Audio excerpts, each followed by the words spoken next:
Reconnection successful. I hope so.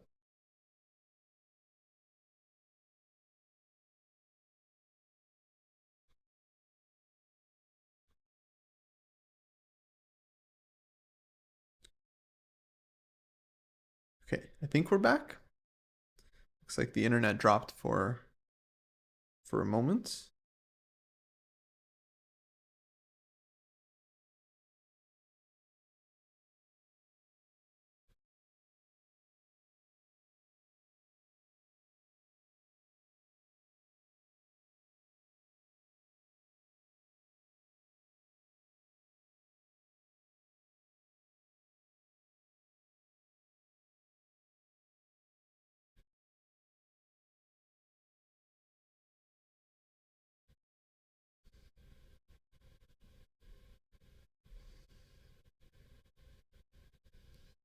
Bishop b7 played.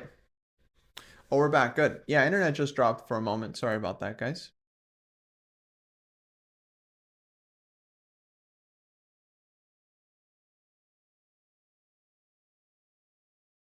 Looks like rook g1 and then bishop b7 on the board. So bishop b7, yeah, this is the move I was looking at because it's just hard to come up with a different move that develops something. And now maybe black wants queen c8, bishop a6, maybe rook c8, a6. It just needs to get the pieces out, but in the meantime, white is going to be building up. Right now, I'm expecting rook g2. I feel like you want the rook on g2 so that your bishop can drop back to g3 if needed. So to me, this feels like the most flexible move, opening up the g1 square for the other rook. Let's see what other candidates. Maybe some knight h3. Oh, I was just thinking knight h3. Some knight h3, knight f4. Try to reposition. Wow, as soon as I said it. Man. Are they playing our stream in the playing room? They shouldn't be doing that. I mean, my moves are probably not even that good. But wow. Knight h3, knight f4. And now white has a lot of freedom to double. Can put the rook on g5, rook a g1, knight f4, knight h5. And yeah. The play on the g file is real. Monka S. Bishop takes f6 is a threat. Monka S indeed. Just in general. Okay, so you can go like queen e6, but then you get hit with knight f4. Like, this is very unpleasant for black. Knight f4 and rook g5. And where do you even go? You have to go to h7. And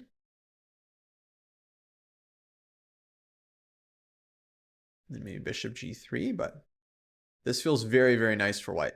It's like beautiful construction. King goes to d2, second rook comes to g1, h5, h6, and yeah, black is gonna collapse. King is super safe here with the closed center. So more and more I'm kind of liking this for Fabi. Knight h3 is a very strong move.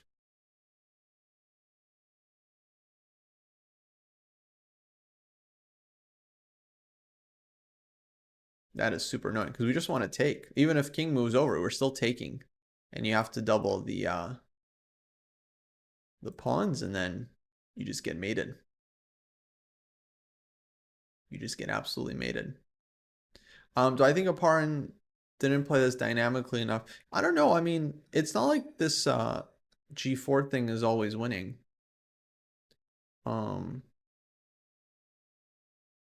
But maybe castling here. Maybe this was imprecise. Because I don't think he did anything really wrong. Maybe bishop a6, bishop b7, he's still fine. I think he might have just castled into it and didn't expect this g4. And from here, I don't know, this feels really unpleasant for black already.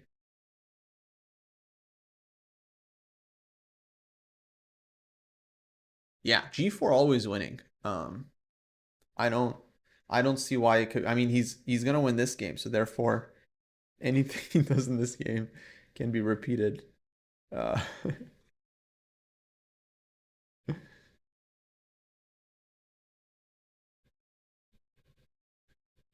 But this is really tough. I don't see what black does here.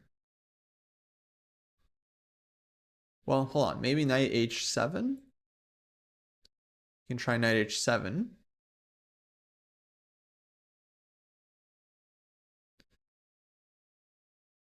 It doesn't feel over, but it's really unpleasant. Yeah, white just starts bringing in the king. Oh, this knight h3 is a sick move from Fabi.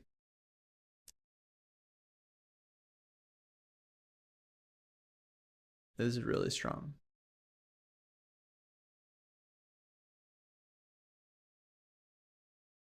Okay, maybe queen c8.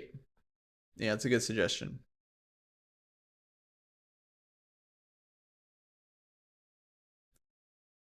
So you can't go here because of this one. This would be nice, though. This would be a nice move to stop bishop a6.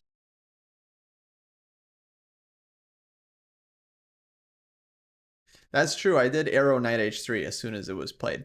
But see, the players are ahead of me. I only had come up with the idea originally. Fabi was already like, he had already realized like, oh, this is the move I need to play. So maybe knight f4. Bishop a6. Curious how things might play out here. But then maybe takes and knight takes d5. I'm guessing is a concern. I mean, I don't know. Like these positions are now super complicated that who knows what's going on.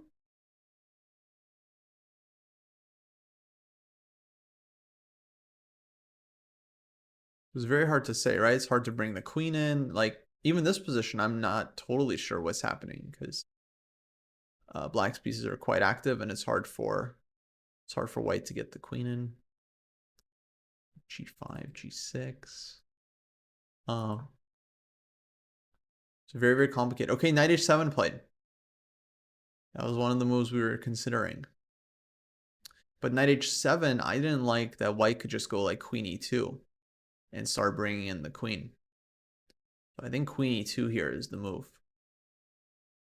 And then that allows white to go king d2. So queen e2, queen c8, you can go king d2 now and defend the pawn without getting in the way of your own queen, which is now set for the attack. And now white's looking for queen h5, rook g7, rook g1, knight g5, and yeah, the attack is cooking. The attack is cooking, guys. I mean, the toppings are set, the lasagna is layered, and he's about to put it in the oven. He's about to put it in the oven with queen. If he plays queen e2, that means the oven has fully preheated for Fabiano Caruana here. Queen e2 is the sign of a fully preheated oven.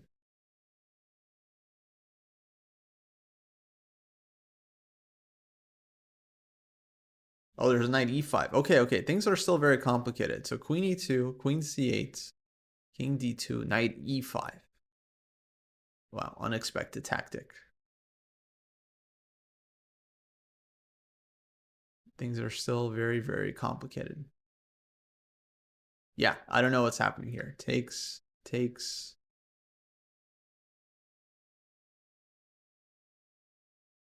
Here. Rook g3. But this is double-edged. This is double-edged because white's king is also like potentially could fall under some pressure. So very, very complicated still. But the players are only on move 17. And 25 minutes for a pawn, 42 minutes for Fabi. It's not a lot of time to figure out this position. Speaking of, 8 minutes for young Andy Woodward. Here. We did get bishop d1, e5, knight e2, knight takes, knight e6. Now he has to figure out how to defend this pawn, but bishop f6 is coming. Oh, so Andy in some trouble here.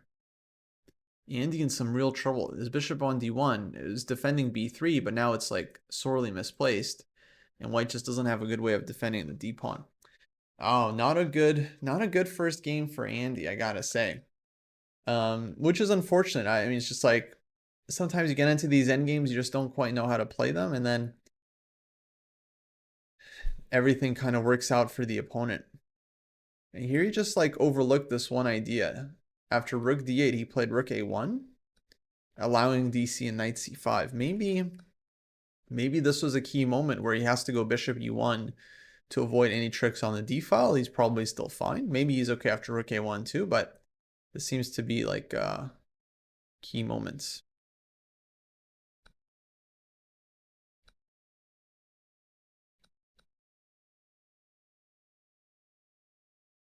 Hello, Ark. Hello. Yes, yes. I was very humbled to listen to the Perpetual Chess podcast with Tatev, longtime training partner here. Actually, I'm keeping an eye on her game as she tries to win her first ever US championship. She's doing well, actually. She's doing well against Megan Paraguay. I feel like she's got a great position. So I'm definitely pulling for her. It's true, Tony. True. And Todd is very strong. I mean, yeah, I was always expecting her to do well. You know, you work with someone, you see them out calculating you in every position and finding stuff much faster and always seeing stuff faster. You know, you expect them to do well. Expect them to do well. Now, Megan is actually not Mark Paragua's daughter, as far as I know. I believe she's his niece. I could be wrong, but I heard she's the niece. I could be wrong. I don't know. She's a very nice girl. I worked with her once for one of the Pan American Youth Championships, and she fantastic player and very, very good mindset, good attitude. Okay, bishop c3 played by Andy with 6 minutes left.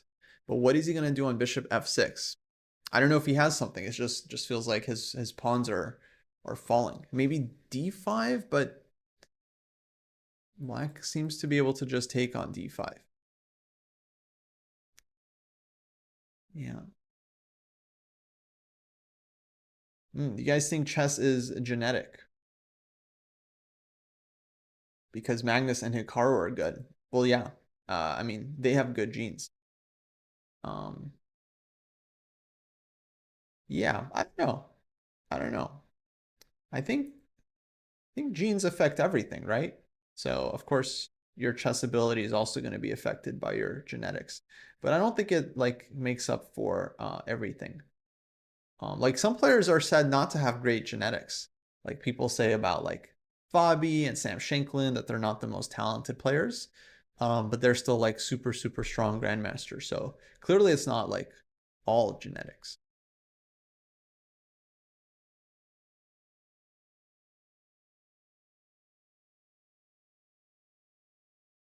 And then we see lots of players, of course, who don't live up to their genetic potential, right? Max's jeans are too tight for his big. Very funny. Okay, Levant thinking. So he's not blitzing out bishop f6 for some reason.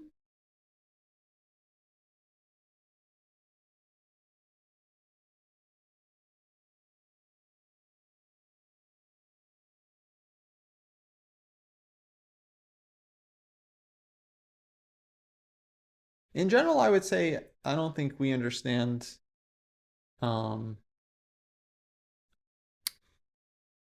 that much about chess and talent and all this stuff.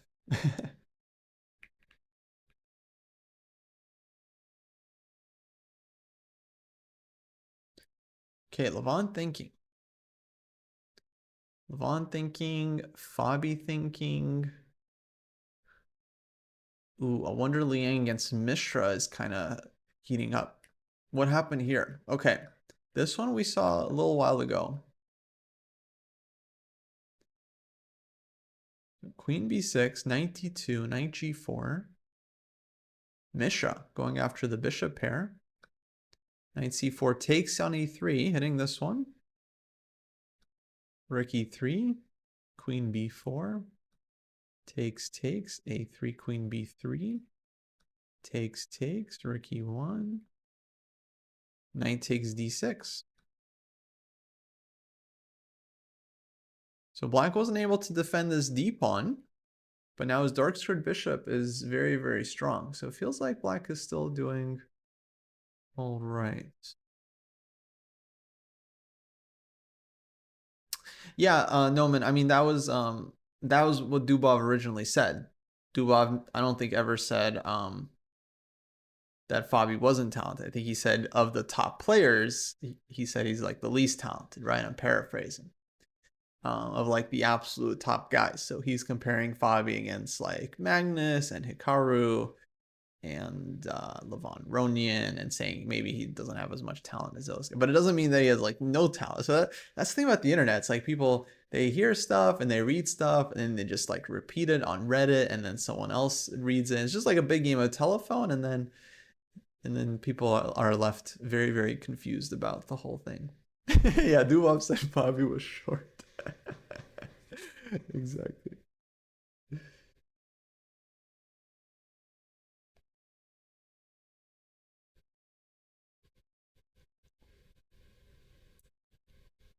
Yeah, I don't think people really know what they're talking about for the most part, myself included. Which is why I don't like saying too many things. Um, believe it or not.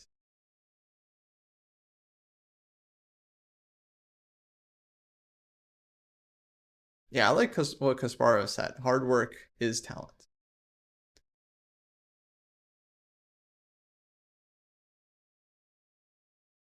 So rook f3, threatening to put some talent on f7. Extra pawn for white, but I feel like black should be okay. And he has a lot of moves here. He can play f5, he can play rook f8. f5 seems actually quite reasonable, just like taking some squares. Maybe there's a question of what to do on b4. It's tricky. And Mishra actually down to 16 minutes, so who knows? Who knows?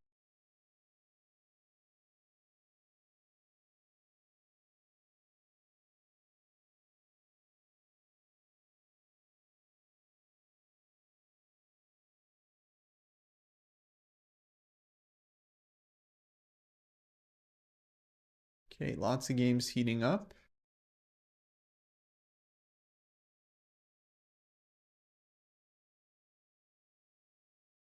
Whew, I don't even know who to watch. A lot of interesting games. Let's go to Fabi. So knight h7, he's thinking here how to build the attack. First thought would be knight f4.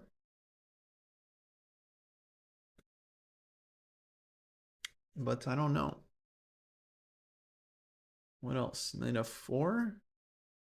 Rook can come to g3. King comes to d2 at some point. Rook ag1. It feels very, very juicy for white. Queen a4 is a move also. Hold on. What's black doing on queen a4? Does he have to just go back bishop c8? But then bishop c6. Wait, guys, pause. What's black doing on queen a4?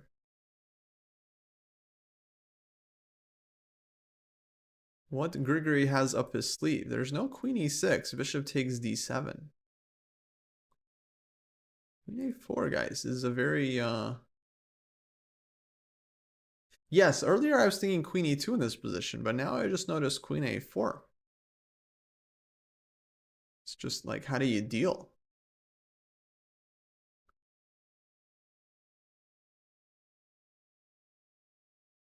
Queen a4, queen c8. Aha, thank you. Okay, queen a4, queen c8. Now we understand something. Aha, okay.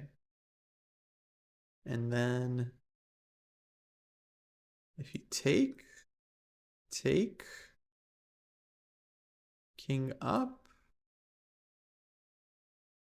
well, I can give this check and you lose your rook.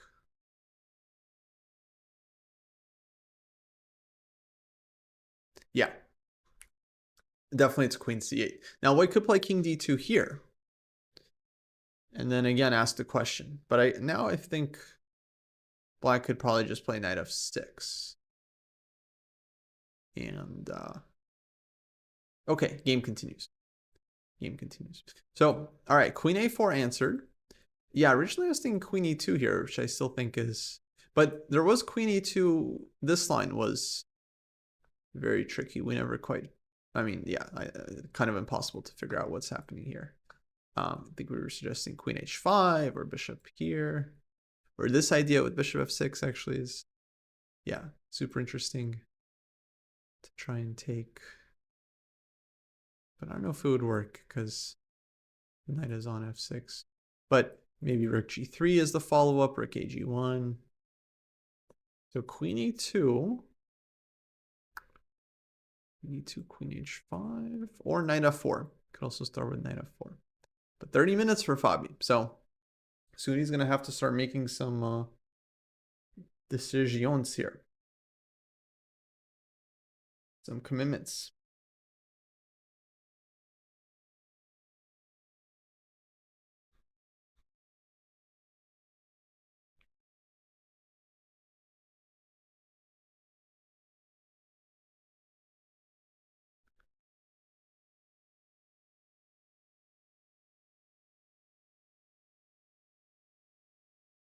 Hello, not Joel. How are you? Dr. Kankenstein asking the important questions. Why isn't Hikaru playing US Championships? We discussed it earlier, but why isn't he here? Do these games not count for for the FIDE? His fans want him. Everyone wants him to play. His fans, but no. Okay, updates. Updates on Woodward game. Bishop g5, Levon started with, forcing the rook over. Then he goes back. White goes d5. Takes, bishop takes b4. ab, rook a8, rook a8, cd5, knight c5. Oh, and he managed not to lose a pawn here with this d5. So this actually is very nicely calculated by him. d5 takes here. And then he takes this one. And then he takes this one. Now black here still seems to be doing really well. Very active bishop, knight, pawn, rook. This pawn can go to b3 somewhere, rook a2, but knight c1, and he's defending. He's on it. And still feels unpleasant for white, but how much of an advantage it is, hard to say. Maybe just a small advantage, not enough to win the game against perfect defense. But Levon definitely going to push here. I mean, he's got an hour on the clock. Hikaru doesn't want to leak prep. What prep? What prep? He's got this amazing prep. Nah, man. What prep?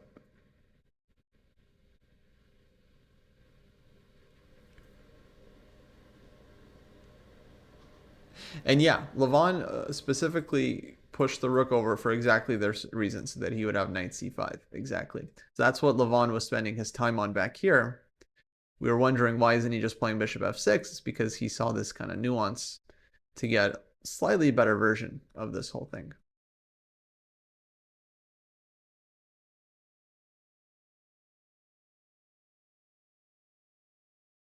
King f8.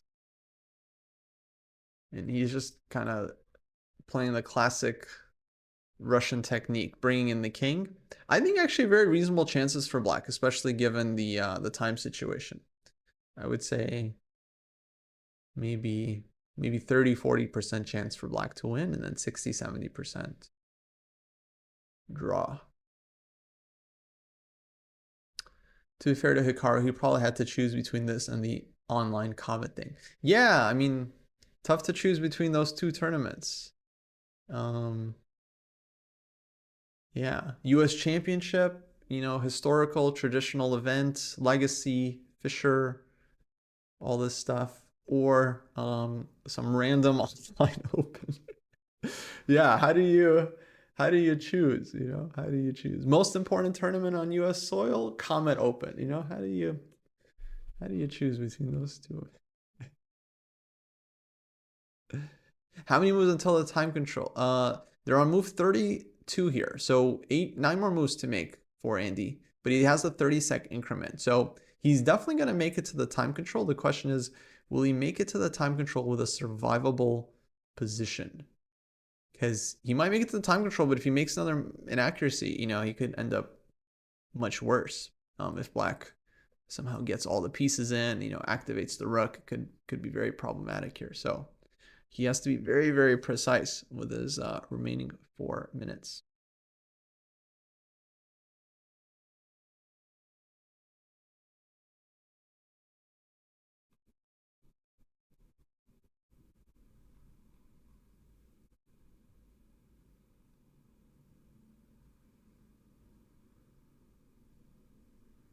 Thank you, Koribo. Thank you. Much appreciated. Thank you for the kind words.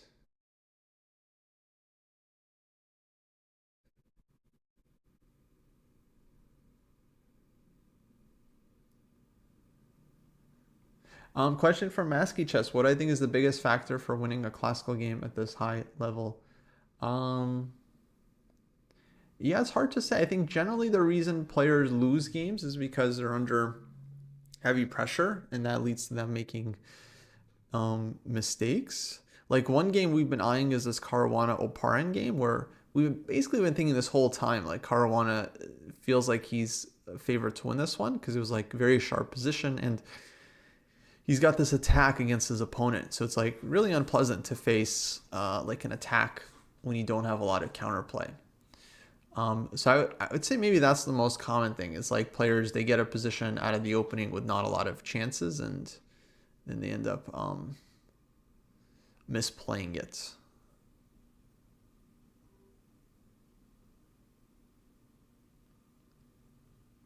Yeah, Fabi here still thinking. We're looking at Queen A4. So Queen A4 is question Queen C8, Rook C1. Then maybe Knight. The knight would move, like Knight F6. Okay, Queen E2 played. Man, that was my first instinct way back. I could have told you guys that move. I did tell you that move long ago. But there was a lot to calculate, so I guess he was looking at other stuff. But Queen E2 played, and now we were looking at these crazy ideas. Queen C8, King D2, Knight E5. Which maybe Fabiano spotted because he spent a lot of time analyzing, and now he's down to 24 minutes along with his opponent. We'll see if Oparin also was interested in these variations. We got 90 seconds for Andy. I think he'll be okay. Oh boy, lots of games heating up.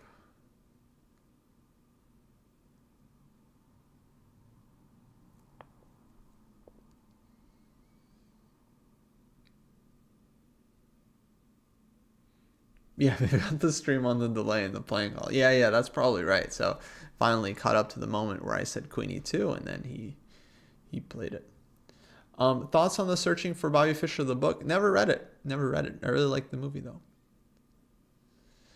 It's all about who understands the position better. For sure, for sure. I think that's a huge part of it. Am I still doing round recaps for US chess? No, I'm not. They started doing commentator recaps where the commentators just record them right after the round with like footage from the day.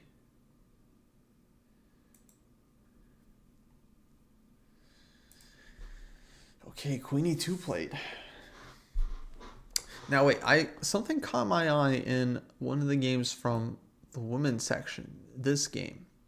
Okay, Black just played B6. I was wondering how Talia's rook got on A6, but now I understand. The rook was on A6, and then Black played B6. So it was bishop C6, rook C6.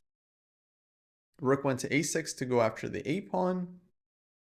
But then White went bishop G5, rook B5, and now B6. Now this rook is like very stuck, but Black will have some pressure. against a pawn with knight c6 coming next. Okay, I just wanted to see this one. Looks like Nazi here doing well. Women's section also very, very exciting and interesting. Lots of fresh talent, fresh blood. Anna Sargsyan here against Rose Atwell. Anna with the extra exchange. Let's see how that happens. A5 play, takes knight a4.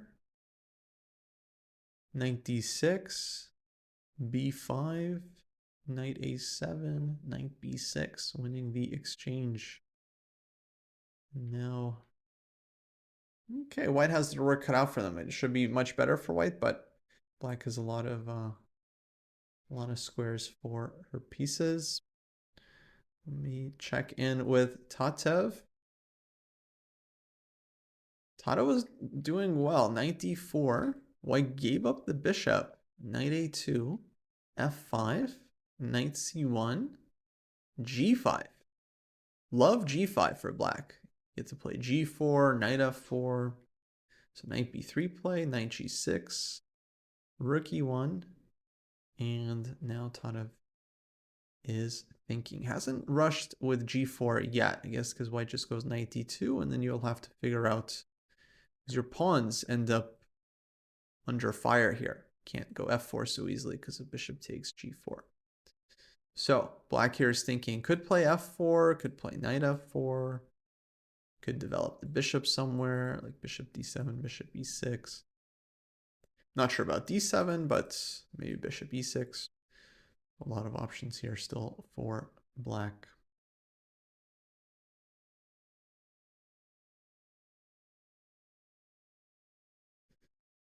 How is Sam Shanklin doing? Yeah, we haven't checked in with Sam in a while. He was facing the other Sam, Sevian to be exact.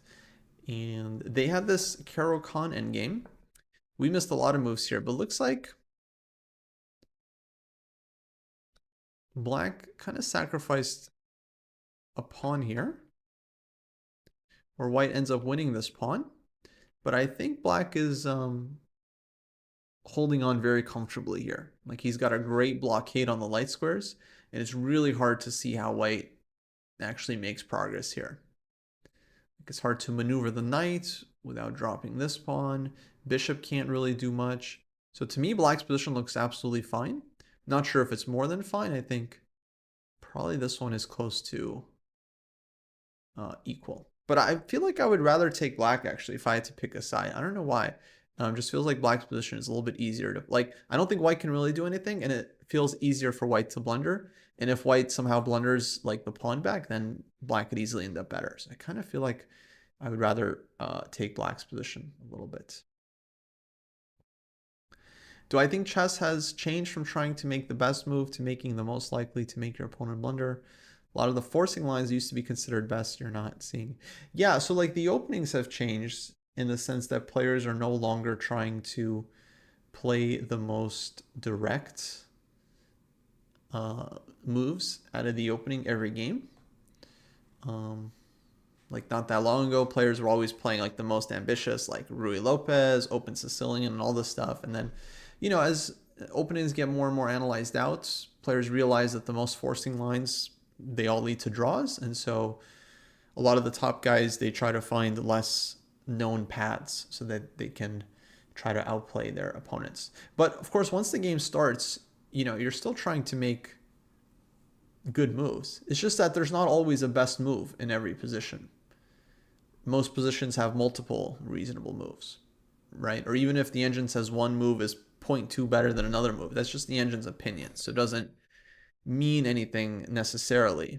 The engine likes one move a tiny bit over the other. So they're not necessarily a best move in every position.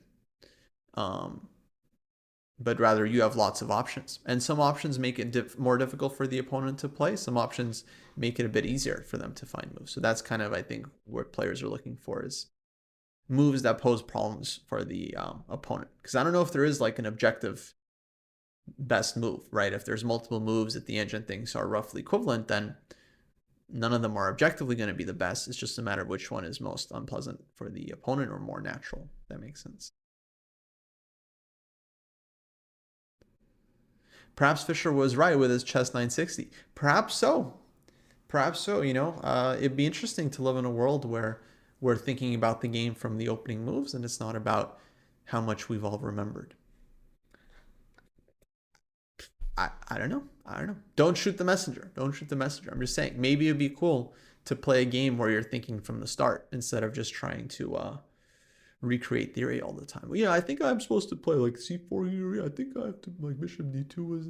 Oh, how about we just like play chess where we think for ourselves? I don't know. I don't know. I don't know. Maybe I'm crazy. Maybe I'm crazy. Andy Woodward. Andy Woodward. Knight c1, bishop e2, bishop c4. He's surviving this, actually. I think he's hanging on here. He's going to make the time control. He'll get an extra 30 minutes.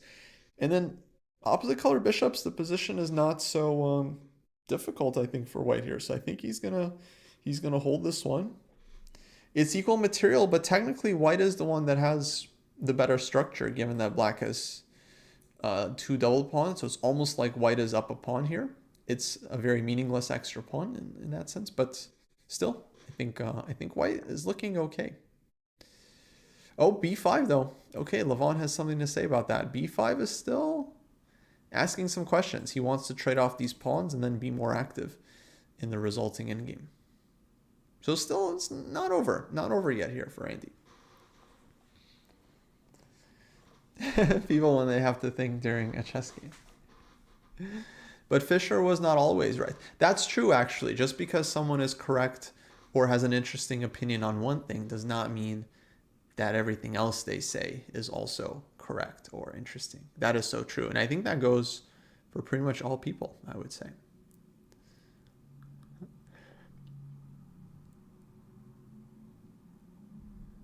What openings are good to play in the 2,000 to 2,300 FIDE level to maximize their chances?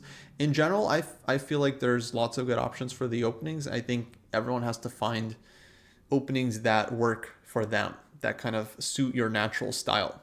Because one opening that's good for one person might not be a good opening for another. And Andy has 31 seconds on the clock, which means he played this with 1 second. He played this with 1 second left. So he was a bit scared of taking here, decides to pull back. Because he didn't see a clear answer. If he had taken, then rook takes d5, then the rook comes to d2. And he was worried about potentially losing this pawn or allowing bishop d4, which could be disastrous. So he goes bishop a2, which is a bit awkward, but at the same time, how does black actually punish him here? Rook a8. Still feels like, okay, there's a bit of issue here for white to resolve.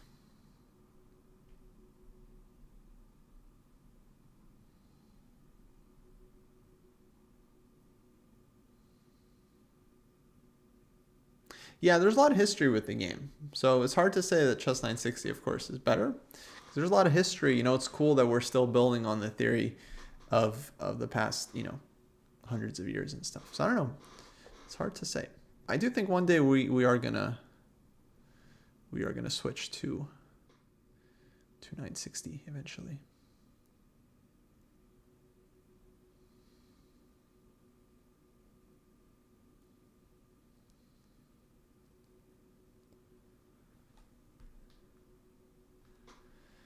Okay, let's see here. Move 34. So Andy still has to make like 5-6 more moves to reach the time control. Let's check in with Fabi. Oh, we went down straight this path, except black played knight c5. Ah, so check this out. So queen e2, queen c8, king d2, knight c5. Oparin fighting back viciously. This one makes sense. We were also looking at knight e5, but knight c5 threatens knight b3, knight d3. So takes on c5. Queen takes h3. And now Fabi here is thinking. But I don't think this knight c5 came as a shock to him because he spent a lot of time on queen e2. And then Fabi's next couple moves were pretty fast here.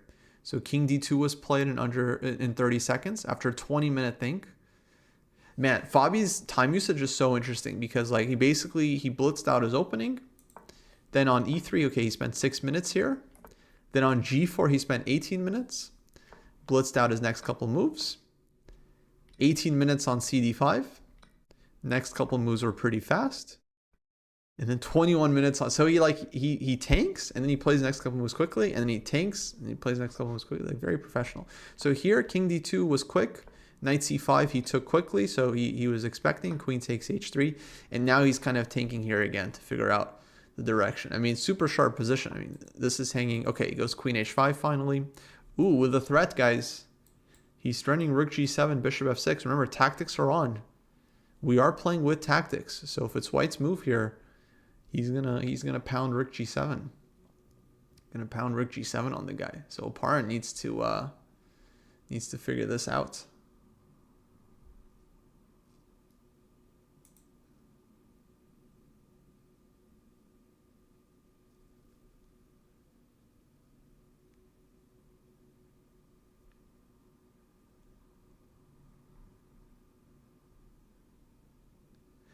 Please complete your thoughts on the openings. Well, I think I did. I was saying that most of the major openings are good. It's just you have to choose the openings that are correct for you. You have to choose openings that appeal to the kind of chess you want to play.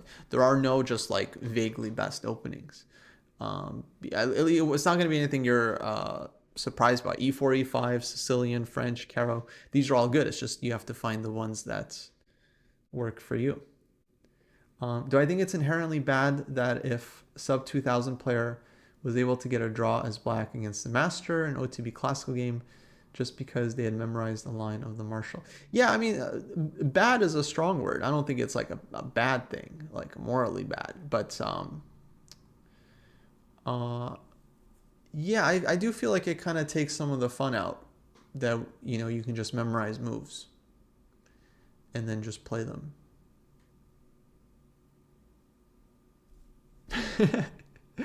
You know?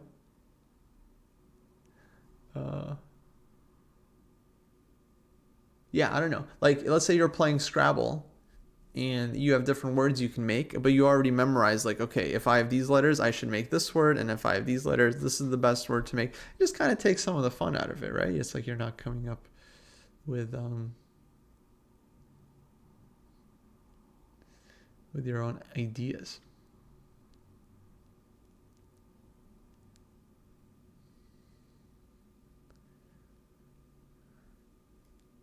But I mean, I don't know. It's not like I'm totally against opening preparation or anything like that. I think opening preparation is also really interesting. I just think it's gone in a bit too far.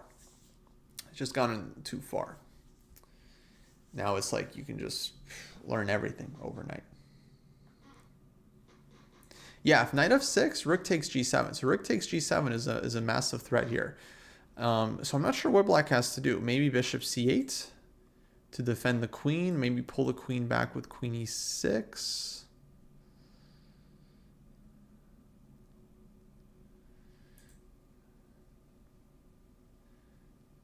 It's very, very sharp for a pawn here in 12 minutes.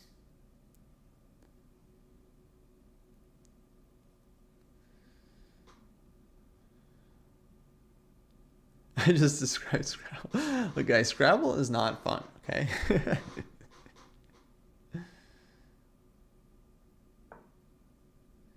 G6 played.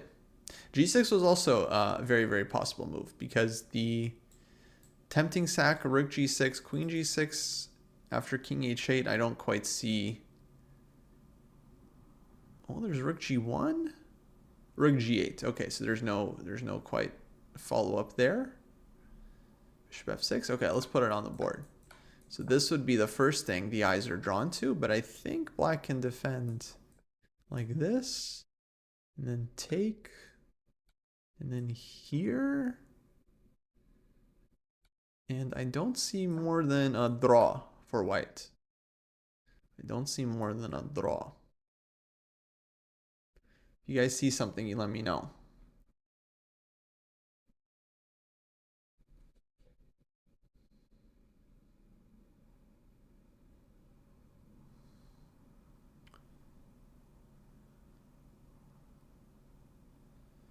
What's the follow-up after king f6 in the earlier line? So white was starting rook g7. I'm not sure if you're asking about this position, but white was starting this and then here in order to win the queen, not to checkmate.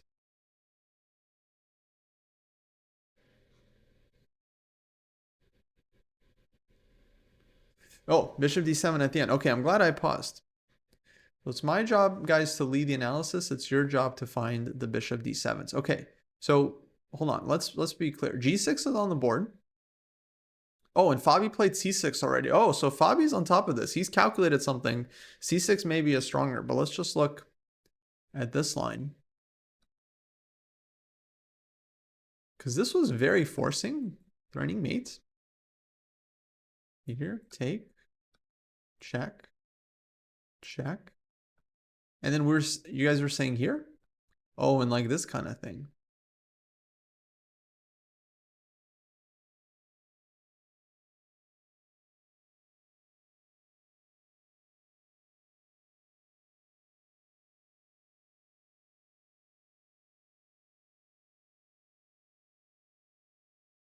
Then queen h4.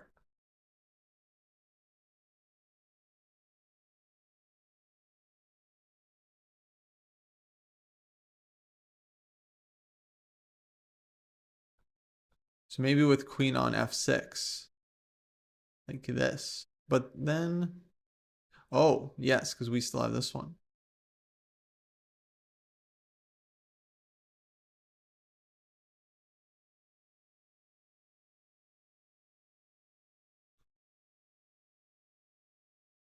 I don't know. Looks pretty good. Looks pretty good. Pretty forcing, right? You could have had this. Here, there's no defense. Other than rook g8. And then just bishop d7. Okay.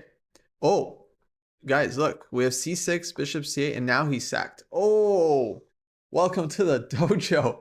Takes. And now, no, not rook d1. No, not rook d1. He played rook g1. For sure, he played rook g1. DGT, go home. Go home, DGT. Yeah, rook g1. Oh, and now he doesn't even have rook g8. Oh, so he's just blocking the... This is just much more logical.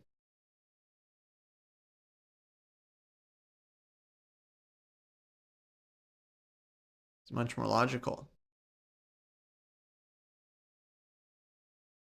Okay, bishop g4 played. Okay, nice find. Looks like only move. Rook takes g4.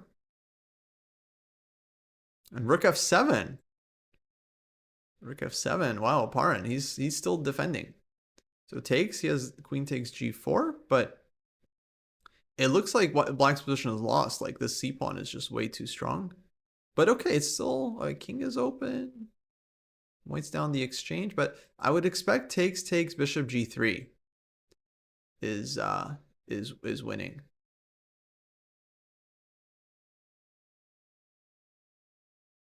I think he can take and just go here. And how does black deal? Yeah, what an attack. What an attack after g4. Fantastic game.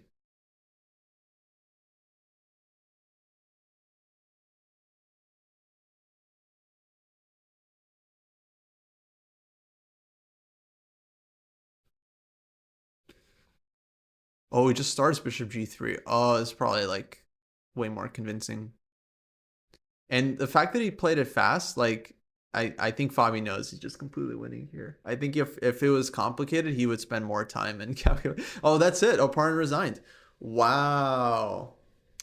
Wow. Wish engine was on. Keaton, I will promise you it's lost for black. I will promise you. I will promise you, dude. Just look at the position.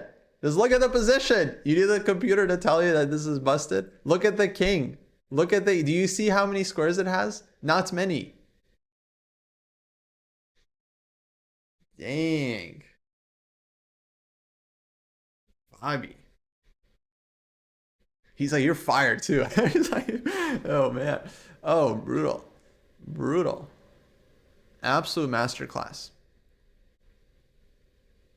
And really just started with this G4, this like classic Shirov Shabalov attack that we've seen in the Slav, Queen's Gambit Decline, this G4 break. Oof. Beautiful game. Actually, a lot of like really nice bishop e5. This with CD and bishop b5, this was totally unexpected. Like I remember we were looking at this position, we weren't thinking about this at all. And then knight h3 was very nice. And queen e2, king d2. And beautiful. Queen h5. Now, okay, Sushan in the YouTube chat pointed out on queen e6, there would have followed bishop d7, double exclam. And then rook takes g7, which is a very nice mate. I bet Fabi saw this one. I bet he saw this line because this is very, very thematic. Yes, Kaylin, yes.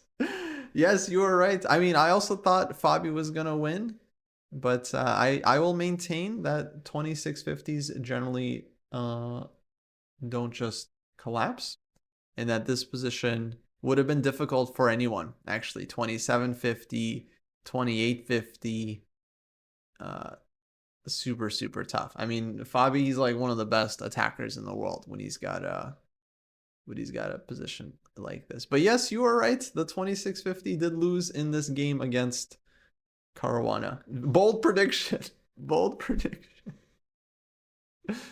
Oh man. Okay, so Fabi scores first win of the event. Let's check in with Andy. Andy was under huge pressure. Rook a8, d6 played. Just trying to pitch this pawn to get his pieces out. Knight b3, knight e4. Black does not go for the trade. Keeps the knights on. Rook c1. Takes d6. Bishop b1. Knight c4. So black has won one pawn. And now is just under massive pressure. Knight b3. Goes back. Rook d1. It's about to be 2 pawns up for black, though kind of only 1 pawn, right? Because the pawns are doubled, but a very, very healthy extra pawn for Levon. Levon actually, I think, great chances to win this. Because like he's going to have the extra pawn. His pieces are really well placed and feels like difficult defense for white. So I think Levon, fantastic chances. It's not like really 2 extra pawns. It's more just 1, but the second B pawn also controls some squares. So that's going to be a problem for white to deal with. Okay, what else is happening?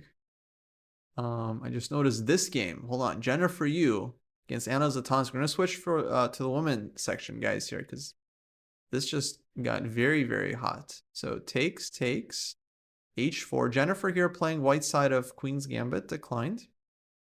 And this is super interesting. h4, f5, h5. Love to see it. f4 takes. Zatanski accepts the piece sacrifice. Oh boy, what a position. And what does white want here? Because rook takes f2 is kind of an idea. Like, does she want rook h7? I think definitely you don't want gh7, king h8. But maybe white just goes f4 and plays for the attack. Yeah, exactly, Fisher Seb. Same idea, f4. And if like takes, just take, and g5, and this is coming. It looks tremendous for white. But only 9 minutes for Jennifer, so not a lot of time for her to figure this out. Joel excited for the candidates. And then some youngsters, and then, you know, the players that are always there every year. Naka and Blue Bomb, you know, typical candidates. I'm not excited. I mean, it's going to be a good candidates. Candidates is always exciting, but I feel like the World Cup is going to give us like some randos. It's gonna be like 6 candidates and then Blue Bomb and then like some other two, you know?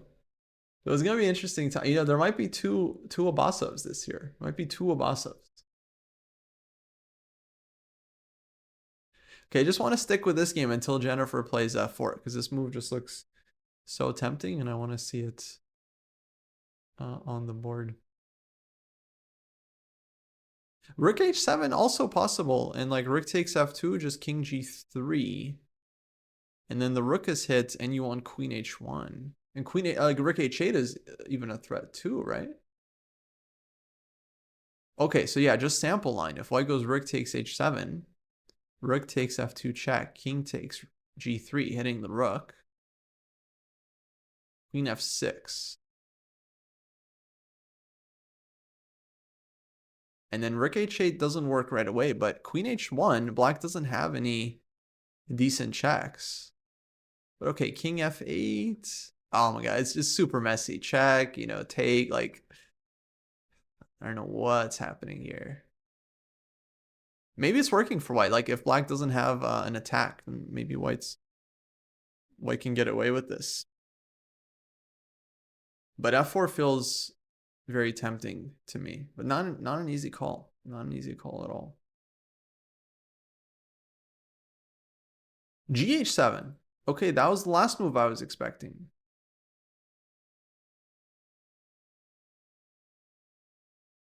So king h8.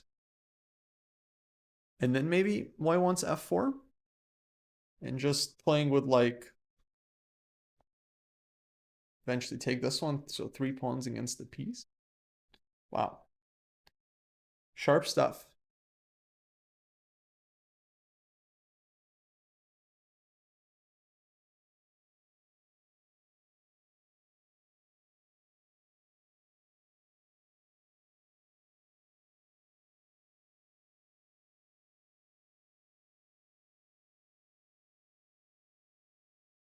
Yeah, I didn't expect gh7.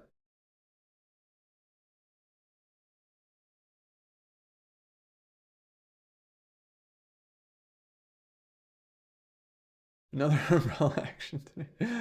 Yeah, typical umbrella story in the US Championships.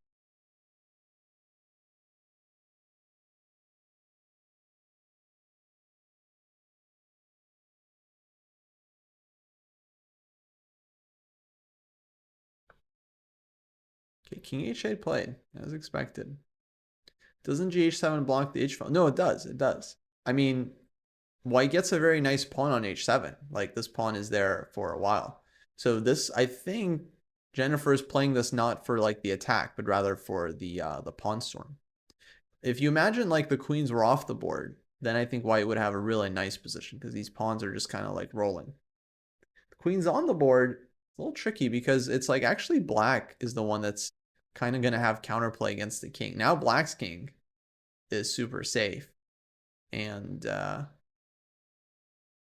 yeah, white is the one that kind of needs to, like, keep everything under control. We have a move, f4. Okay, so f4 on the board. Yeah, I was wondering how this is going to play out. So very, very interesting position here. I want to check in with Tatev. 12 minutes. Oh boy, what happened in this one? So g4, 95, takes, knight f1, h5, knight g3, bishop drops back, knight c5. Okay, black's position looking all right, but knight c5, white has some squares now for the knights. Yeah, knight e6, queen b3 check. So it's not questions black has to answer, but I like black's position mostly. Feels like she has a lot of moves. Queen f6 is there. Queen d5 is possible. Maybe h4. But h4 kind of pushes knight e4, so I'm not sure if that's in black's interest or not.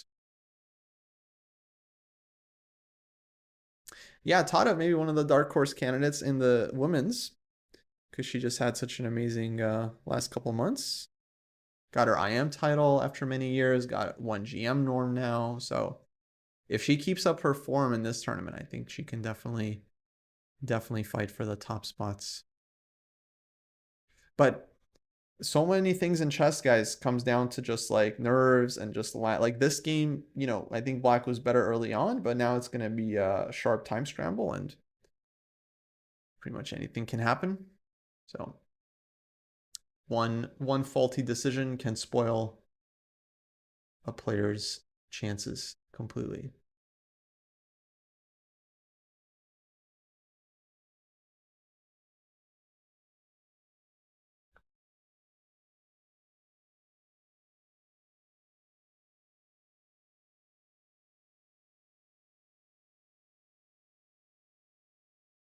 Queen c8 played.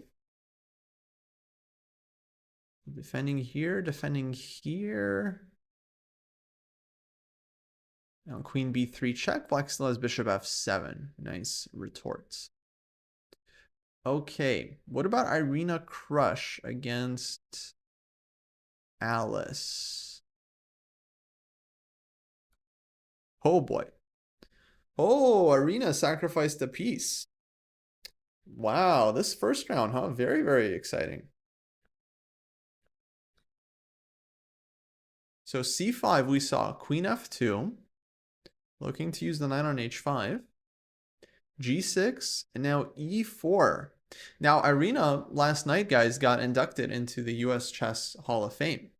Huge honor, a very very necessary honor. She's won 8 US championships in her career. And I think there's a woman with 9, but Irina is very close to that record. And she gave actually a very moving speech last night in her acceptance speech. She was thanking like her family and all her coaches and chess. Irina even thanked chess, right? Like for all that the game has done for her. And today she's just playing inspired, huh? E4. Gorgeous. So Alice takes the piece, but now E5, F5, rook to D8, and basically white is playing for the mating attack. So white wants queen G3 check, F6, queen come into G7, and checkmate. So now black is trying to evacuate the king, because the king is not going to survive on H8 after F6. This would basically be over. Let's say rook G8, queen F4. And black is not going to be able to defend here. So king goes to F8, F6 played, bishop E6. So Alice defending here by the skin of her teeth. Bishop E6, very important move, because now on check and check, the king can run to D7. So does white have... Okay, the attack looked gorgeous, but does white actually have a breakthrough here?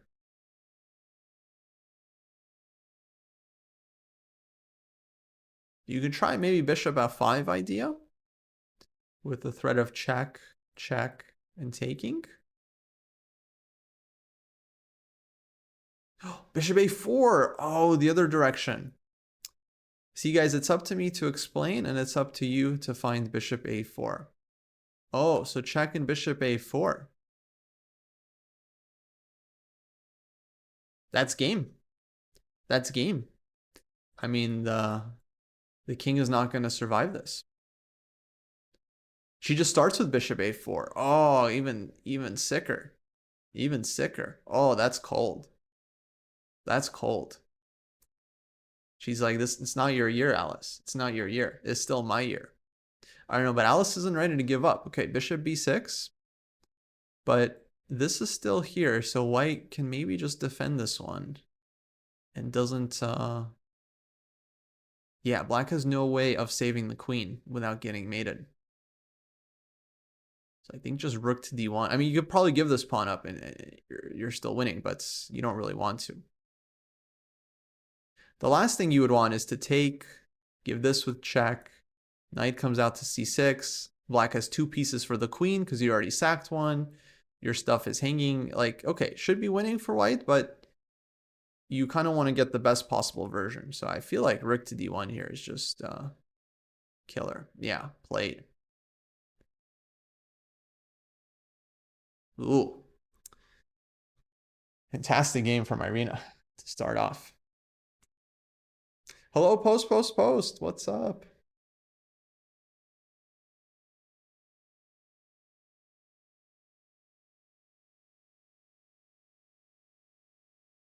So I think, yeah, Irina's 1 off from tying for the record. I think 9 is the most titles someone has. I want to see Carissa. Now, Carissa is the #1 seed and twice defending champion.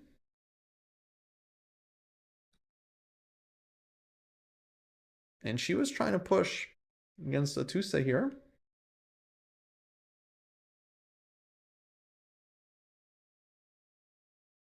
D5, E5, and Queen E7. Tusa very dangerous because she's very experienced player. She's like a 7-time Iranian women's champion or something, 9-time Iranian women's champion. So like super experienced, played in like Olympiad and all these events. And yeah, not to be trifled with. Not to be trifled with. Married to the second best player in the world, possibly third. But Chris, of course, is going to be trying to win here.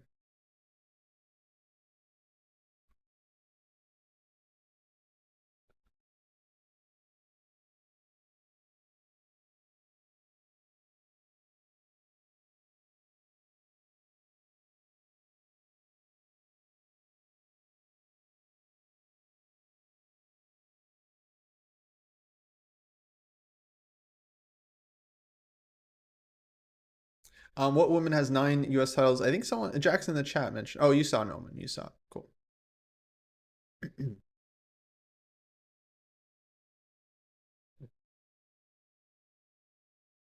E7. Okay, I'm just not totally clear how white is gonna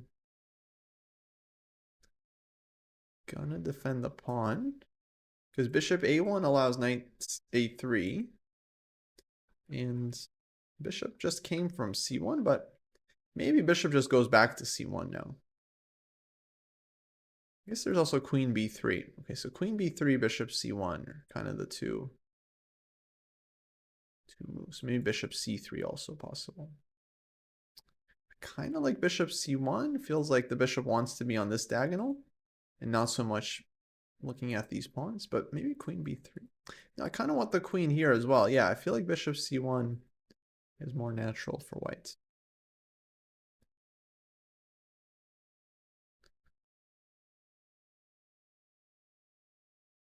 Okay, just taking a look around.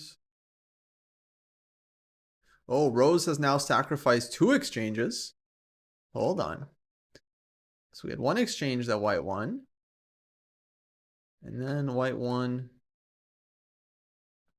the second exchange because black had to give up the rook in order to avoid checkmate. So now it's 2 exchanges for Anna Sargsyan, the newcomer. And she just played f5. Oh man, very, very sharp game. Super complicated. This one actually feels very double-edged to me. Like this one could go either way because both of the knights are strong. And black has this target on d4. So knight f2. What's happening on knight f2? Very, very complicated. Knight f2, bishop d4. The thing is, when you're down 2 exchanges, it's not really enough in many cases to win one back because you're still going to be down the exchange, but now the position's more open and you might just end up in a position where you're just down the exchange for nothing. Like let's say, just for example, black doesn't have to take here. Let's say they did, just for example. This position might be dead loss for black because now it's like very open and white's queen and rook can go ham. Like queen takes f7, fe, for instance, is yeah, just game over because of the pin. So very, very sharp position here. All 6 games still going on in the women's section. All 6 looking very, very feisty. Although I think Irina's game is more or less over. I think she's winning.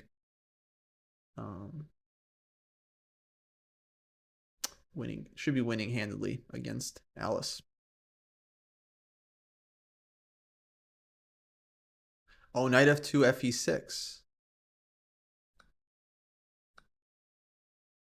Oh, that's a very nice idea. That's stone cold.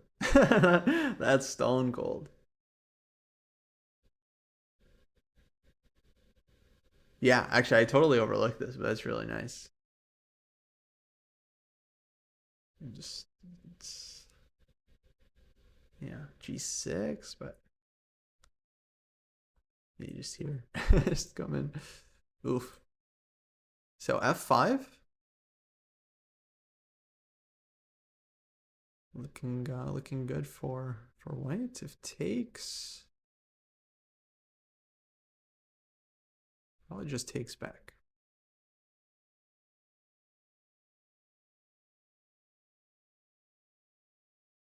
Okay, Tatev. Under 6 minutes. This one is getting into the time pressure zone. So queen c8. Now h4 white just played. Very unexpected move.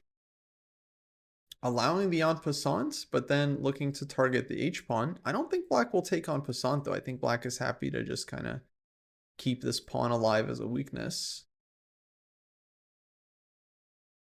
But what white has done is she's carved out the g5 square for her knight. So it's very clever, this idea, actually.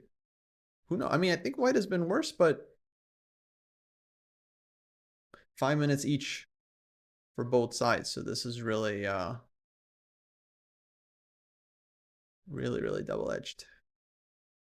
First option would be b6, attacking the knight. Oh, queen d8. Tatev goes back, eyeing the h4 pawn.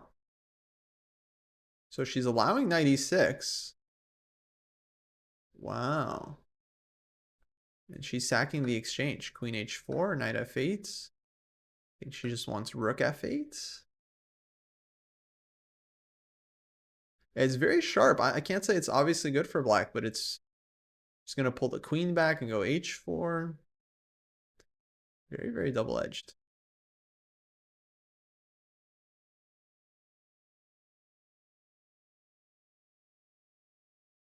Dang, I don't know if she had to do this, but it's a big risk. It's a big risk. Oh boy. Okay, I'm keeping an eye on other games. Looks like I wonder Liang is up a pawn against Mishra. Sevian against Shanklin. They are probably drawing.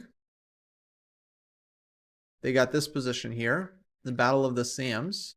King d4, forcing the trade. And now this king and pawn endgame, I think, should be a draw. g6, and then the two sides will just repeat back and forth.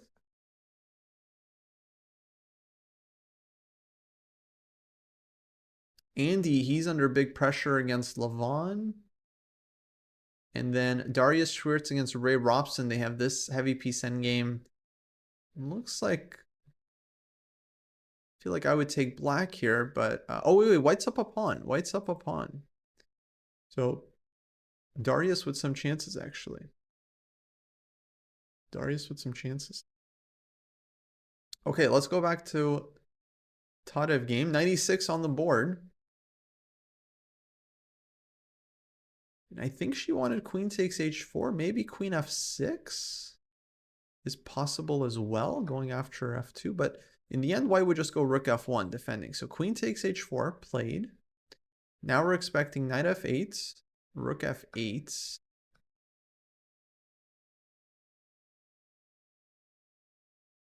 And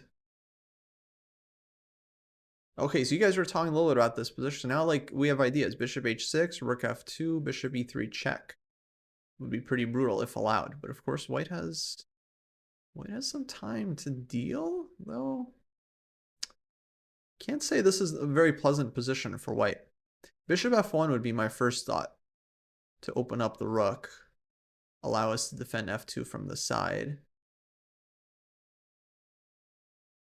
So bishop f1. Is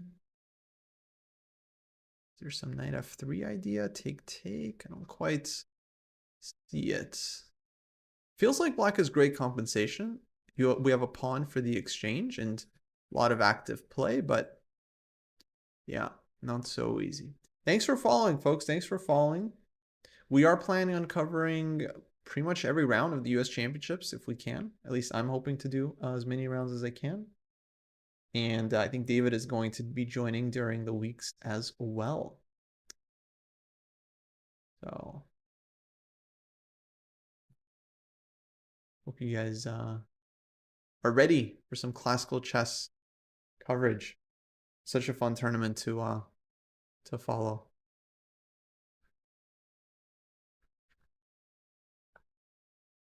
Okay, what's happening? Carissa. Chris is still playing.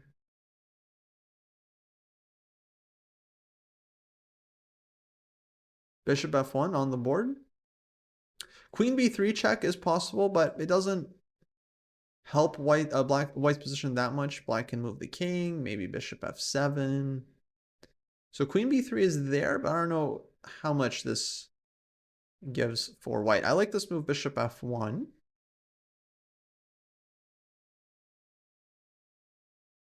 Oh, now Fischer, the rook f3 suggestion. Rook f3 trying to take this one.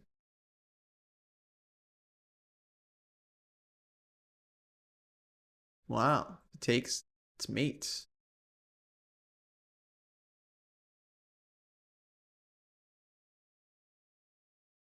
Yeah, so it'd be pretty annoying for white to deal with. Rook b3.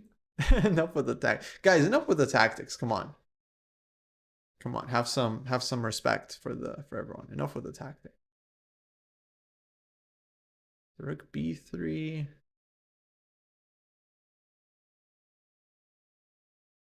Oh, rook e5. Rook e5. Yeah. Sorry, there's rook e5. I missed rook e5. See, we told you. Enough with the tactics. Enough with the tactics. And looks like it's not rook f2. I guess it's still somewhat complicated.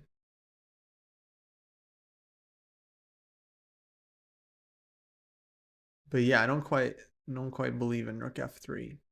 I think maybe just simple route is like queen g5 h4 or queen f6 h4. Knight f3 I don't quite believe in. I feel like it's slow. But who knows? At this point, I mean, players are basically playing on the increments. It's move 27, so 13 moves to make. Oh boy, this one is going to get very, very spicy.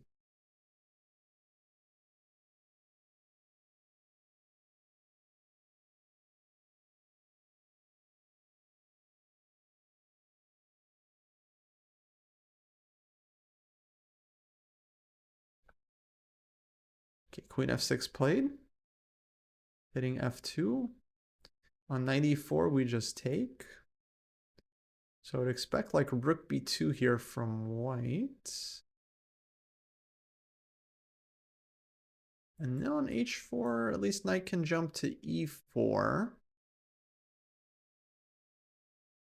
Yeah, I feel like black has decent compensation, but it seems like black could have had more based on the position she had earlier. I feel like she had a much more promising game. But okay, that's chess. Sometimes you don't always fully capitalize on your chances.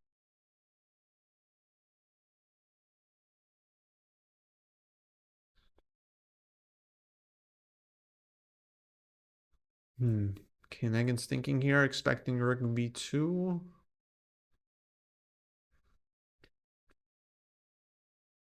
And maybe bishop h6. But again, this knight e4 kind of comes into play.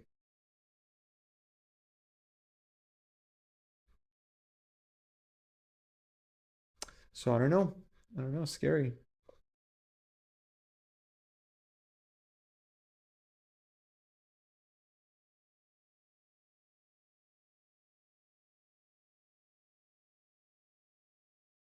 Okay, rook b2 played.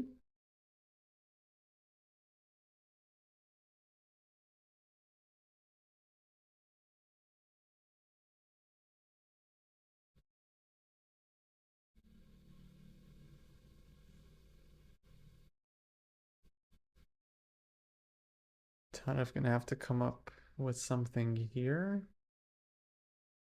I mean, maybe she just plays for g3. Maybe like h4, knight e4, take, g3. Just playing for all the dark squares. And then there's like bishop h6 coming and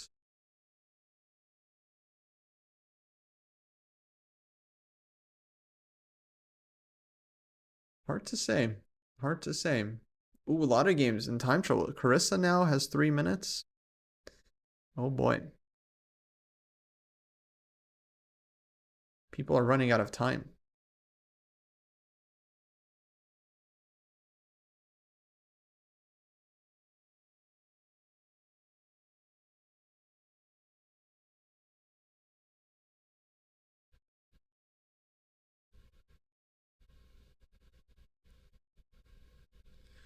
Papagino's scared. I wonder his game is going to devolve into opposite bishops. Papagino rooting for a wonder? Or why are we scared? Okay, h4 played.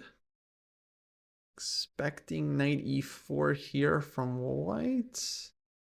And then black maybe doesn't have to take. Maybe queen f4. Queen f5. Maybe black can just try to keep the pressure somehow.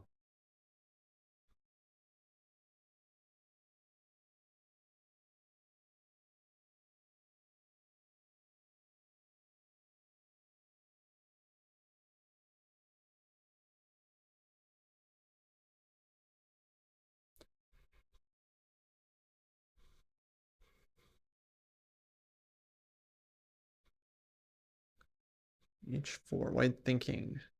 I mean, she's not, you can't go knight e2, and knight h1 just feels like a crime.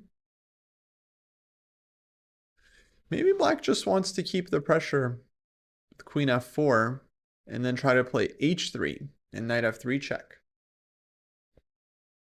Then if g3, we have knight f3 always, so maybe this is black's idea, just queen f4 and then h3. But queen f4, queen d2. I don't think black wants to trade queens, so maybe queen f5 and h3. Queen f5 played, okay. Me and Tadev are in sync now, on the same page. Now white has to figure out what to do. Queen b3 check, we're just stepping aside. And again, h3. h3 unpleasant. h3, h takes g2, knight f3 check. Black gets this pawn to f3, queen h3, queen g2 mates. You know, very scary stuff. Very scary. Yeah, it seems very difficult for white. Seems very unpleasant.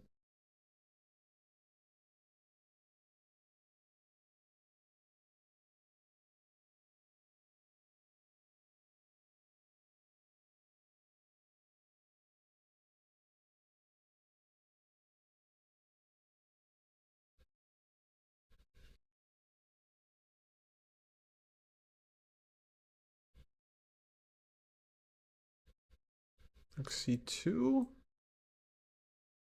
But h3 is coming. h3, h3. Chesstopia, welcome to the stream. Thanks for rating. Folks, we're following U.S. Championships. It's round 1. Biggest tournament on U.S. soil. Just gone and underway.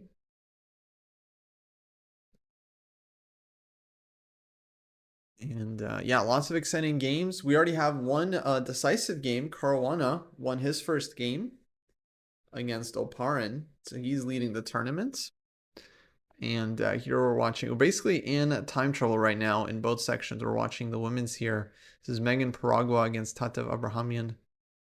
Megan, the youngster, youngest and lowest rate in the tournament, but 2.5 minutes for both sides. So this one is super spicy. Hello, Raiders. Hello. Do I like day trading? No, I don't really do it, but I do like it. Carissa down to 2 minutes. Irina's still playing. Rose still playing. Yeah, we're thinking the position is nice for black. I mean, maybe black could have gone in more earlier, because here she is down the exchange.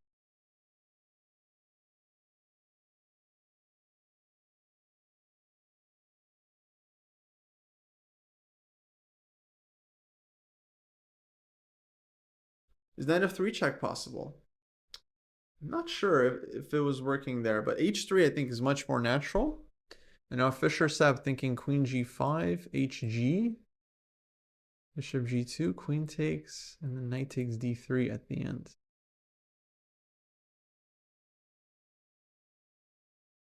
So yeah, queen g5 takes, takes this one.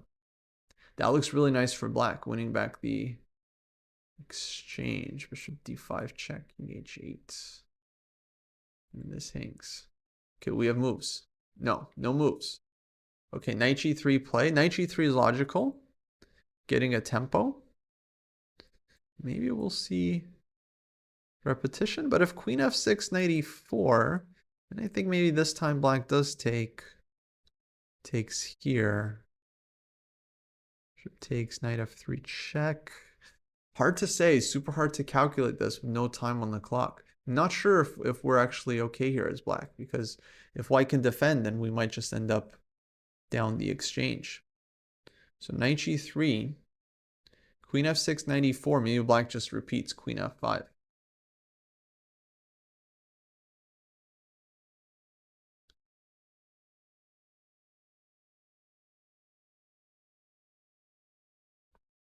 So queen f6. We might get a repetition here, knight e4, queen f5, just because both players, I think, are going to be pretty nervous. And I definitely don't see how white can try to like keep, if I was white here, I'd be very, very scared of this and this. Also, hg and knight d3 is a huge problem. So if I was white, I would probably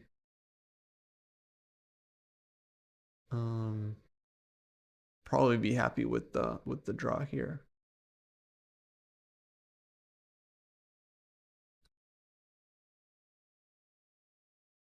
Whoa. Rook e5? Whoa. This gives back the exchange. Oh, that doesn't seem right at all. Why didn't she go knight e4?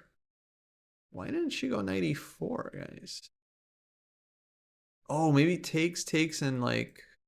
Maybe takes and g3. Maybe she was afraid of this. Ooh. Megan gives back the exchange and takes on h3, but now black is a pawn up with the bishop pair. Okay, maybe white's getting the pawn back, but... Okay, maybe it's not so bad, but it feels like now black is at least doing well. Like black is in control.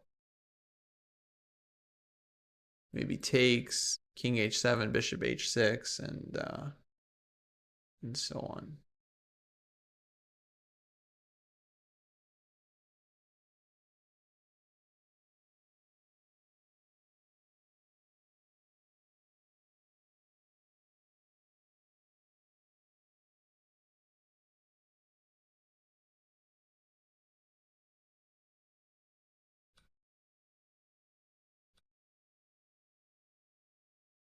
Take.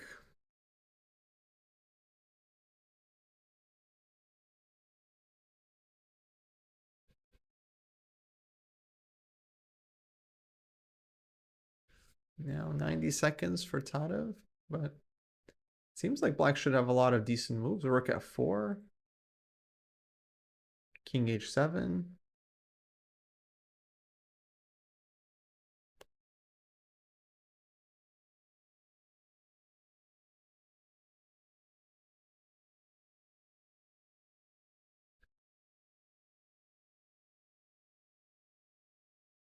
Oh, yeah, we can go back. Let's see.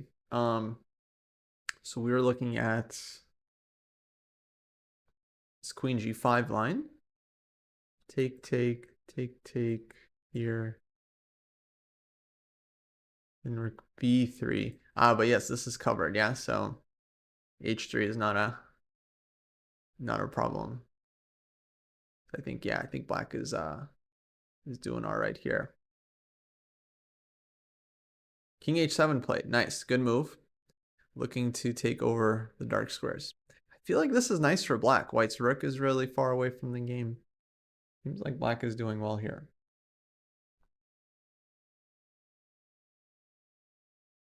Okay, just a few more moves. End this time trouble.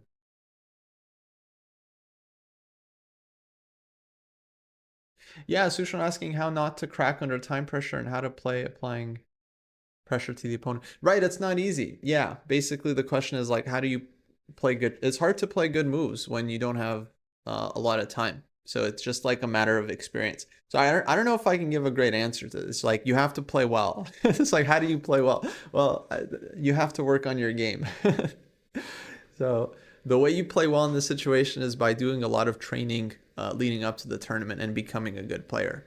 And then, of course, anyone that just jumps in, right, is going to have really a hard time to find good moves. Good night, Butter. Thanks for hanging out.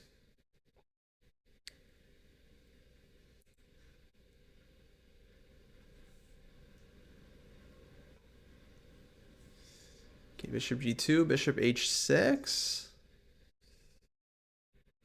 Was feeling tremendous for black. Queen has to go back. Finding good moves in positions like this, I think this is basically like middle game play, like working on your middle games, I would say, which is probably true for a lot of the time pressure situations.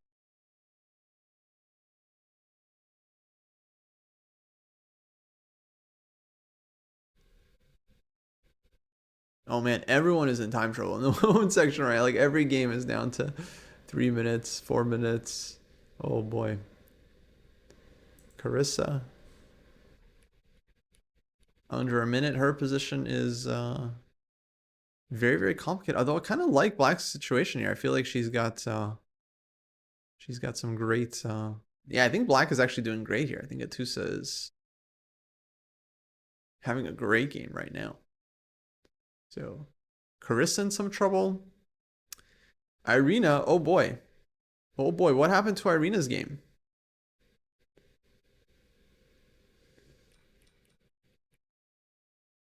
Dude, Irina's game exploded. She's up a queen for 2 pieces, but having a hard time making progress. It goes b4.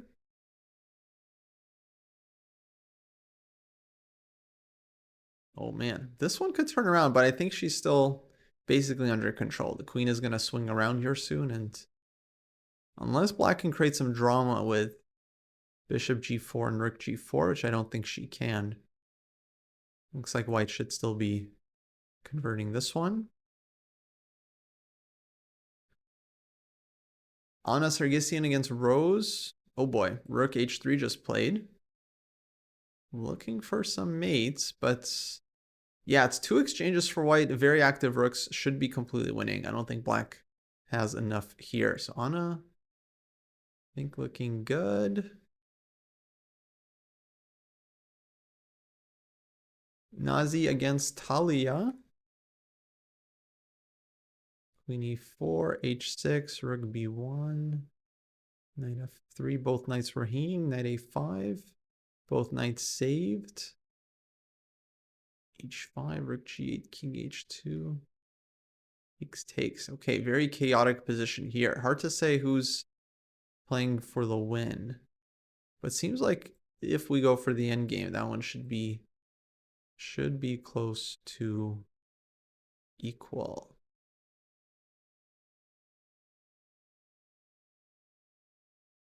Okay, Tadev game. Bishop h6, queen d1. Bishop f4 played. Oh, was bishop e3? Yeah, I was thinking about bishop e3 here, out of the corner of my eye. And I wasn't sure. Takes. Looks very active for black. Seems like black is doing well there, but I wasn't 100%. So bishop f4 is more straightforward, just keeping the bishop and going after the dark squares. Yeah, it looks super, super tricky. Okay, knight e4 played. Now black needs a way to get over to the h file. Maybe queen e7, queen h4, bishop h5, queen h2 check, and start going after the king. 30 seconds for Tatev move. 37, so 4 moves to go. Okay, bishop h5 played. That looks very, very natural. Oh, now rook g8 could be coming. Rook g8 could be a problem for white. Rook g8, queen g7, bishop f3.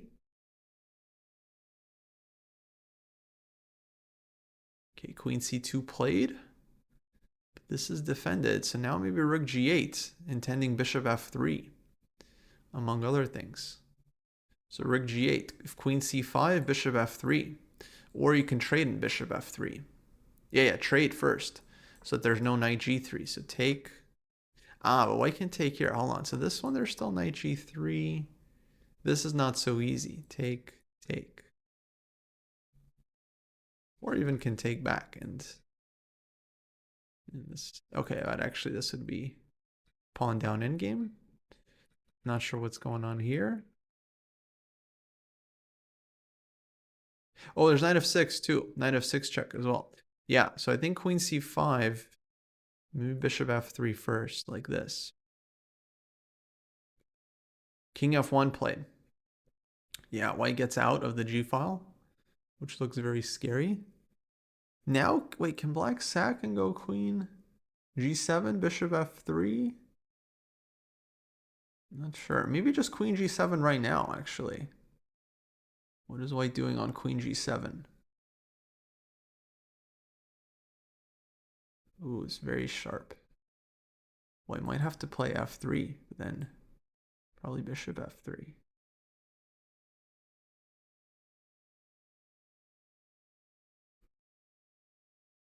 Queen g7 looking really strong right now. White just doesn't have any pieces on the defense. Might have to play knight g3, but then black could take twice and white's king would be very, very open. Still not over though. Still not over. Queen g7, knight g3. Rook g2, check, and then bishop f3. Knight g3 there as well. Seems risky. Okay, 10 seconds, have to make decision. Oh, so tough to play on no time. Okay, just plays b6, just like 5 seconds, just keeps it solid. Stops queen c5. Very prophylactic, very prophylactic. Love it. Recognizing the opponent's moves. Dvoretsky would be proud. But this allows queen c6 maybe from white. Is queen c6 something? Looking for knight f6 check. I don't know if queen g7 was so clear because knight g3.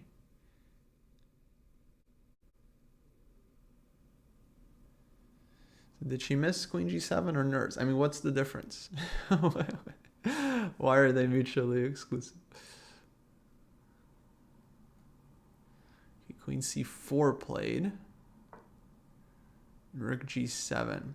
Yeah, I think Tadev, you're basically just trying not to flag, not to run out of time. Because position's good. Position's really nice, and it's not necessarily going anywhere. It's just needs to get to the time control to find a clean way to convert.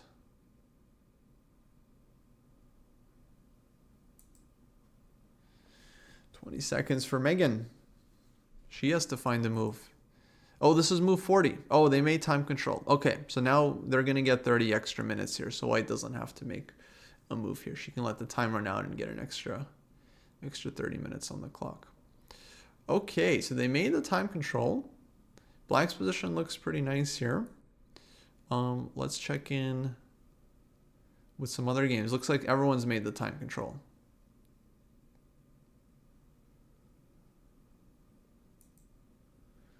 So Irina here, some technical difficulties, but should be on top.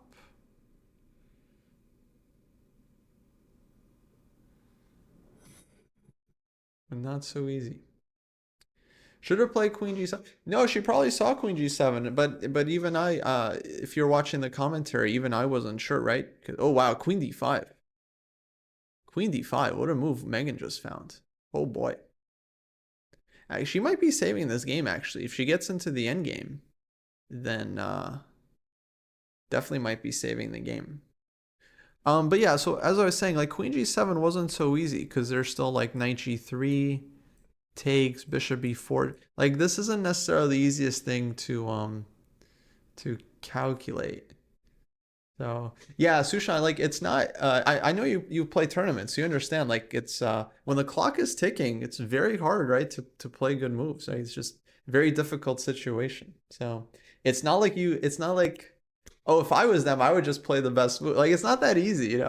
Oh, if it was me, I would just play the best moves. Like yeah, I will agree. It's not easy. It's not easy, you know. If it was up to me, I would just play the top line every time. Yeah, great strategy. But it's not, you know, it's not easy. You see stuff, you miss stuff, you see ghosts, and everyone's doing the best that they can.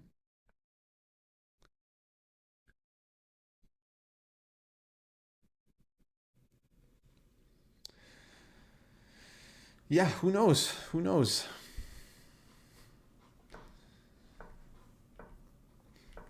In my experience, I usually see a lot of options. It's just like with no time, you don't have time to calculate, so you kind of don't. Yeah, you're just looking for the safe move. You know, it's very difficult, guys, to play on the increment.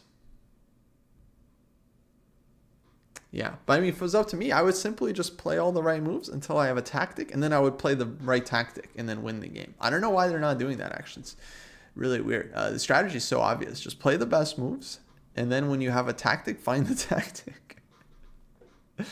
Like Megan, actually, Megan, she's following the strategy. She defended well. She managed to hang on, and then she found a nice tactic idea, and now I think she's saving the game because she's forcing the queens off, and after something like this, feels like white is much safer than before. Maybe not even worse. It's hard to say if white is even worse here. So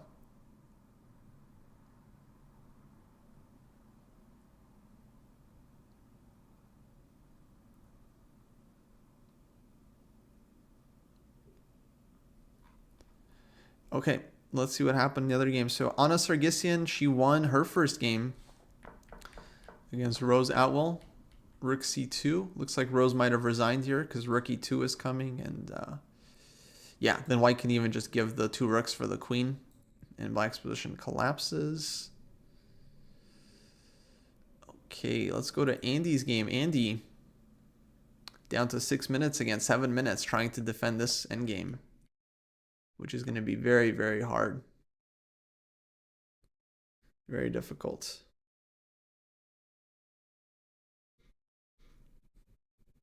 I don't think Levon's going to trade rooks here, but rook b2 check rook d2 actually. So can he avoid the rook trade?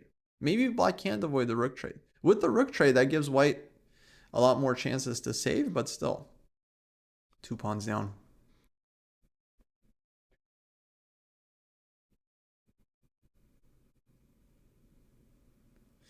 Okay, guys, who else should we check in with? Let's see. Darius. He's got this extra pawn against Ray Ray. Some definite chances to win here, actually. This could be a problem for black. No extra time, so they only get the one additional time on move 40. It's only the Grand Swiss that has this like third time control. Most events these days are pretty much 2 time controls. Let's check in with a Wonder. Yeah, I Wonder had this extra pawn against Mishra and doing pretty well. Bishop e4.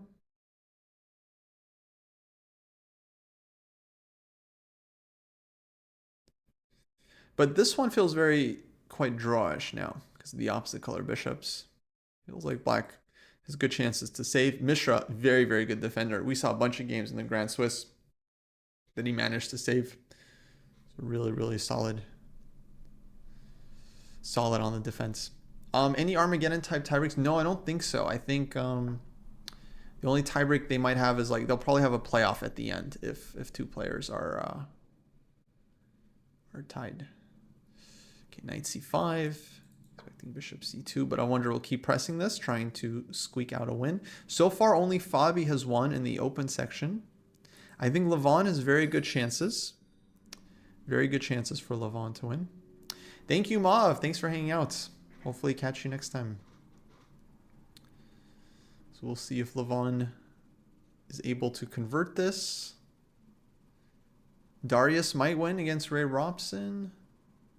And the Wonder, minor chances against Mishra, but I'm thinking Fabi and Levon, most likely winners from today. And on the women's side, few decisive games. Anna Sargsyan has won. I'm expecting Irina Krush to win most likely. And might be another 1 or 2 decisive games there. Oh, what happened to Jennifer's game? Okay, this is Nice's game. She's up pawn. Remember we were watching Jennifer's game. What happened there? Jennifer against Anna.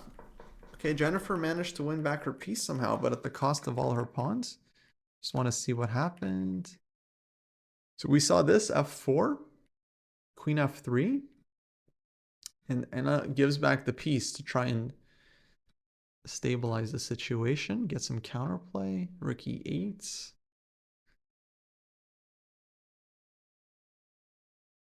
Queen c3. And my apartment is like shaking for no reason. Rook c1. Takes this pawn. Now we got into the endgame where it feels like black is going to win a pawn at some point. So extra pawn for Anna Zatonsky. Some technical difficulties, but she might actually be able to squeeze out plus here as well.